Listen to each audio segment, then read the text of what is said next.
Boa noite, pessoal, tudo bom? A gente vai falar um pouquinho agora do nosso apostila do sistema sensorial, tá? Então, quando a gente fala de sistema sensorial, a gente está falando de olfato, paladar, audição, visão, tá? Então, a gente começa a falar um pouquinho agora das doenças do sistema auditivo, tá? Afecções otorrinolaringológicas, tá bom? A gente começa falando de otite, tá? Que é o processo inflamatório do canal auditivo, ou seja, aquela dor de ouvido que todo mundo já deve ter tido, né? Quem não teve costuma dar muito em criança, tá bom? E ela pode ser tanto a inflamação do ouvido médio, externo ou do ouvido interior, tá? Então, a otite é uma inflamação do ouvido e ela distingue-se em otite externa, que é a lesão da pele do pavilhão ou do condutor auditivo externo, e otites médias, na caixa do tímpano, tá? Então, aqui, ó, a otite externa é causada por uma infecção bacteriana ou fúngica, principalmente por retenção de água contaminada, tá? Quando a gente vai muito em piscina, praia, faz mergulho, tá? Deixa cair água, às vezes quando tá lavando a cabeça, cai água no ouvido, tá? Água com sabão, com sabonete, com shampoo, tá? Então, mas é uma coisa simples de ser tratada. Consiste principalmente na aplicação de calor local. Dependendo da situação, pode ser necessário o uso de alguns antibióticos ou analgésicos, principalmente uma aspirina, que é uma coisa tranquila de ser tomado para melhorar essa infecção, tá? Não deve-se usar os cotonetes, tá? Eles fazem mal porque, além deles não limparem direito, eles empurram a cera para dentro do ouvido, tá? Então, gente, o cotonete ele deve ser abolido, tá bom? A cera que dá no nosso ouvido, ela é uma cera de proteção contra as infecções, tá? Ela ajuda a proteger o ouvido. Evitar os banhos de piscina ou usar protetores auriculares para não deixar a água contaminada entrar no ouvido, tá bom? E durante o banho também ficar atento para não deixar a água entrar, tá bem? A otite média, uma infecção bacteriana que vai atingir o ouvido médio, tá? Que é a parte que ele é estéreo, tendo a principal causa, por exemplo, um traumatismo do tímpano ou infecções de nasofaringe. Por exemplo, amidalite, faringite, alguns resfriados podem levar a uma otite média, tá? Eles vão chegar no ouvido pela tuba auditiva. Então, é comum uma dor e perda da capacidade auditiva nessa fase dessa otite média, tá? Ela é mais grave do que a otite externa. E aí o tratamento é com antibióticos, tá? E dependendo pode ter uma perfuração de tímpano, tá bom? Esse miringotomia, tá? Mas ele é pouco usado, às vezes é um procedimento cirúrgico, tá? Feito por um otorrinolaringologista especializado, cirúrgico, tá? Que é o que? A perfuração do tímpano, ele vai lá e faz tipo um furinho para drenar as secreções, porque começa a dar pus, é uma infecção, gente, é uma inflamação.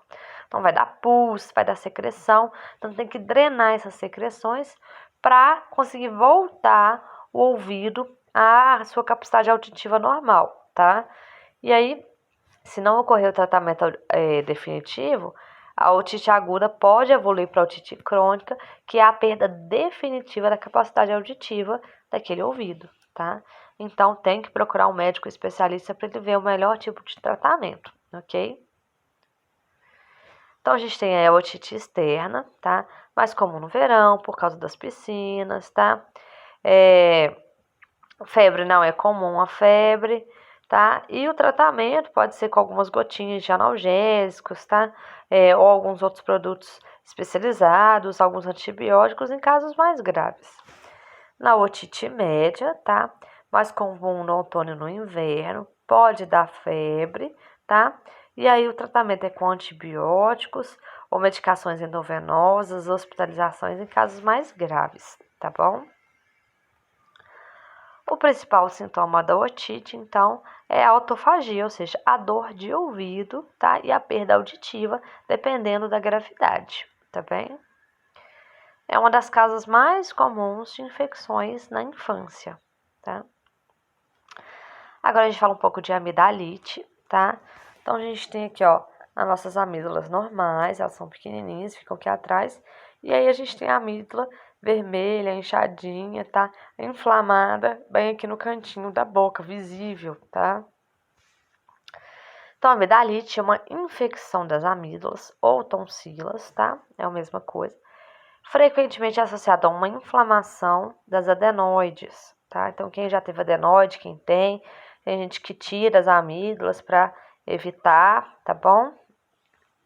Os principais sintomas são as amígdalas ficam hiperemaiadas, ou seja, as amígdalas aqui atrás, ó, a boca fica bem vermelhinha, ardendo, tá bom? Dor na hora de engolir, tá? Pode dar hipertermia, pode ficar quente, pode dar um pouco de febre. Cefaleia, dor, tá? Dor de cabeça. Pode aparecer algumas placas esbranquiçadas nas amígdalas. Então, aqui, ó, acho que eu vou ter uma foto. Aqui, ó. Pode ficar com um pouquinho de placas. Aqui, ó. Isso aqui são as placas, tá? Pode aparecer essas pontinhas brancas, tá? Dentro da boca. Volta. O tratamento é com antissépticos, tá? Fazer gargarejo, tá? Uma dieta líquida de preferência, que a pessoa até vai sentir muita dor na hora de engolir. Muita água e suco em geral. E alguns antibióticos, dependendo da gravidade, tá bem? Então, a gente tem a amidalite bacteriana e a viral, tá? Na viral, a amígdala fica apenas vermelha, inchada, tá? Garganta bem avermelhada. Na bacteriana, a gente já tem a úvula inchada também, tá? A amígdala fica vermelha inchada. Pode parecer esses pontos amarelados, tal, esbranquiçados. Garganta totalmente vermelha.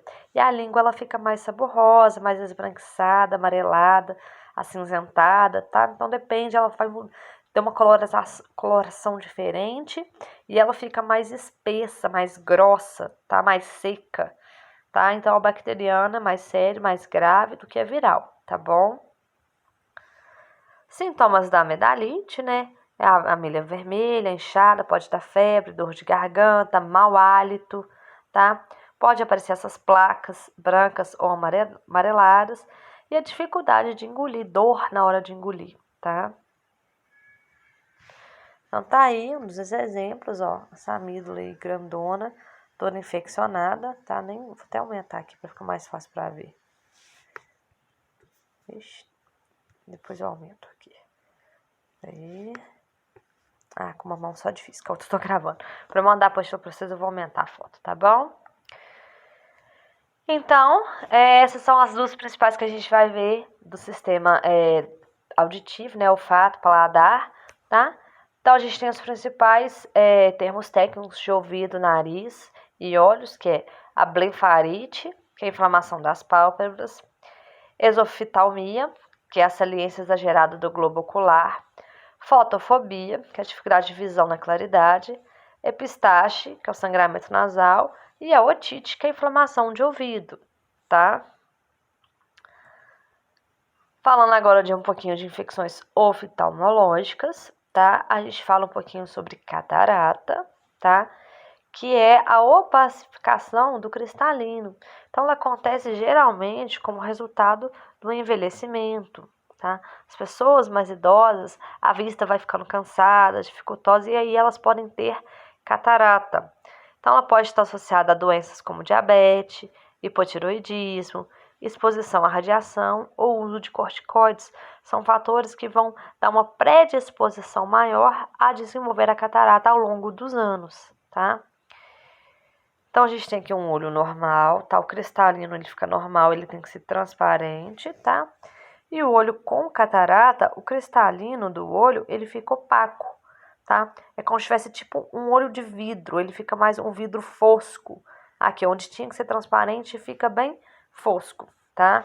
Então, tem que ficar atento a... Pode dar perda de visão, a dificuldade de enxergar, tá bom? Pode começar a apresentar...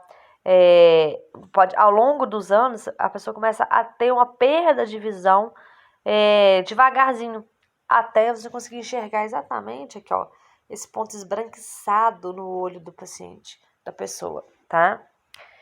E a gente ainda tem a congênita, tá? Que passa de pai para filha, às vezes pela hereditariedade, tá bom? Pode ter a catarata também. Então, sinais e sintomas pode ser uma visão turva, tá? Uma distorção da visão noturna, tá?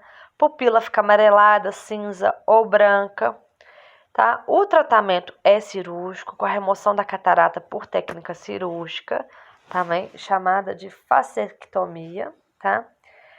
Pode ser a laser ou criocirurgia, que é uma técnica na qual é usada temperatura de congelamento, tá?